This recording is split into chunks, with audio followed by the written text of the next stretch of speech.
Does Kenya have leaders within the united opposition and even Linda Mwananchi who have the best interest of Kenyans at heart?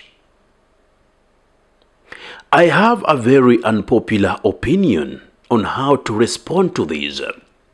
But before then, let us look at a certain pattern since independence, when we had Jomo Kenyatta as the president and being deputized by Samuel Toroitich Arap Moi, who was the vice to Jomo Kenyatta between 1967 to 1978. Later on, it is Moi who became the president. Under Moi, we had Emilio Stanley Mwai Kibaki as the vice president between October 14th, 1978 to March 24th, 1988.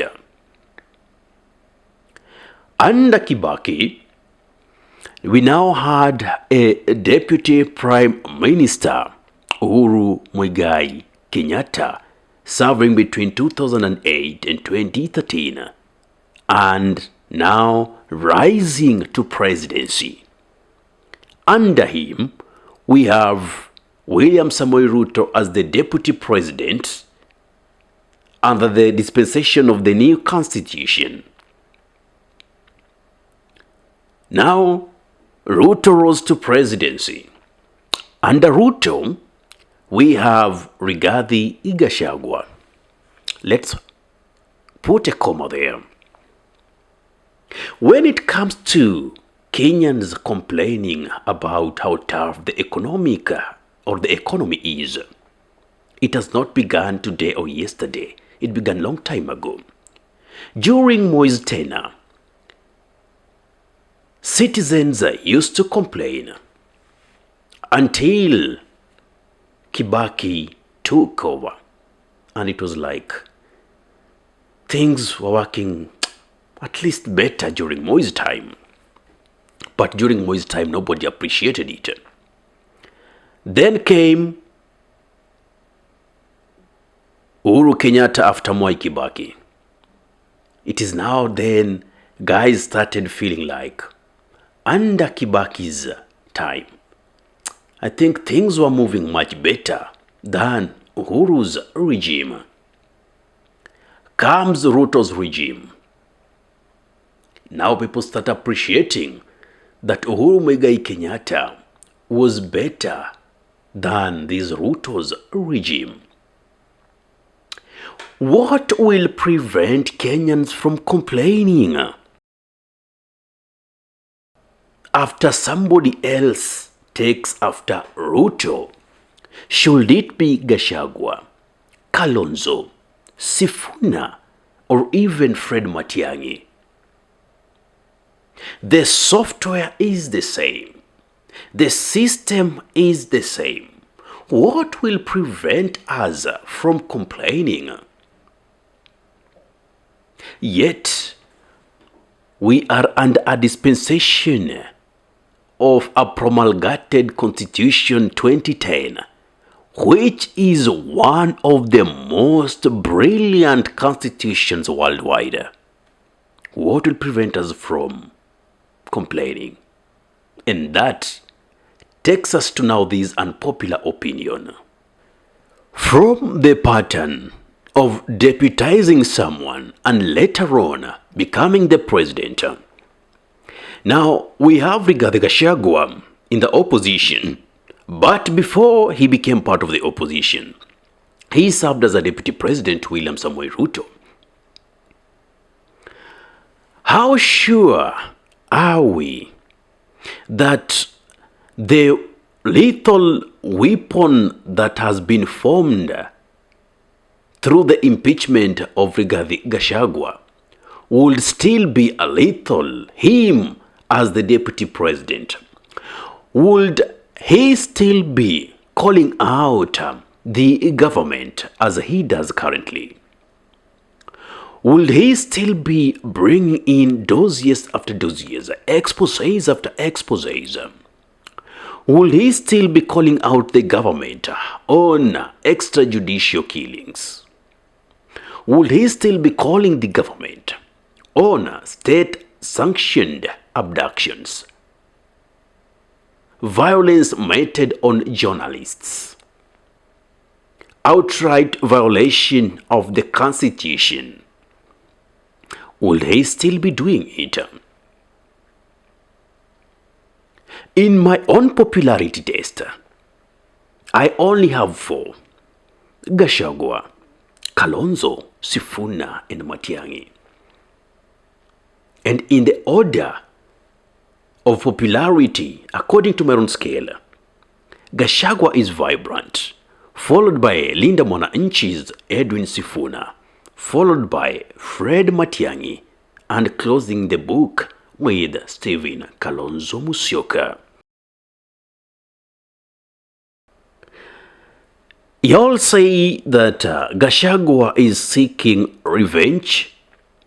Maybe he is a tyrant. He is a more dictator than William Samoei Ruto, because you feel he's only fighting for the people of the mountain. Now, there is something that Gachagua says, that Uhuru Kenyatta is okay. They will defend Uhuru Kenyatta at all costs. Now, the atrocities committed under Uhuru's regime, if there are any that are detrimental to the economy, do you think Gachagua under his regime will be able to bring justice? Or if Uhuru Kenyatta is found culpable of committing an economic crime, will Gachagua be able to bring him to justice? You have your response.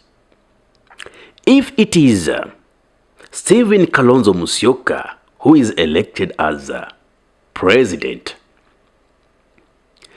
will Kalonzo Musyoka be able to arrest William Samoei Ruto?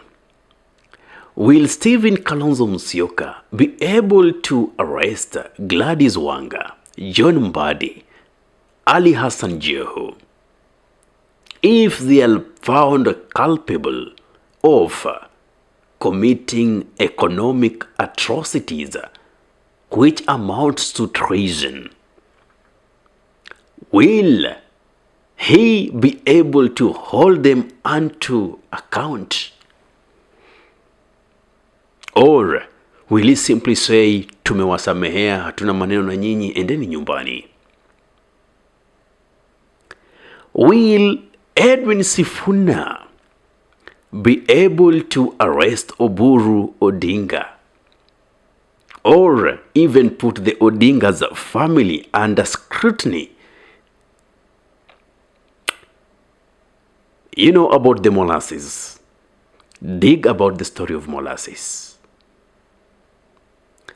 Will Sifuna be able to actually take Ruto to jail, take Uhuru Kenyatta to jail for the past atrocities committed? Will Fred Matiang be able to arrest his party leader Uhuru Muigai Kenyatta should he be found culpable of committing economic crimes? The response will guide the kind of Kenya you want to live in. Because if we are not careful, even if William Samoei Ruto becomes a one-term president and the next person gets in, we shall say Gachagua must go, Kalonzo must go, Sifuna must go, Matiang must go, and it will be so fast and so loud. We have a system problem. We have a software problem that has to be checked into. Give me your take in the comment section below. If you love content of this nature and you're watching from my YouTube channel, kindly subscribe and press the notification button. So anytime that we are live or we have conversation of this nature, you'll be the very first person to be notified. Ahmed Khalif is my name for the unscripted talks here in Durb Radio. Assalamu alaikum warahmatullahi wabarakatuhu. Kwa timba kali za Afrika, Durb Radio ndio mpango mzima.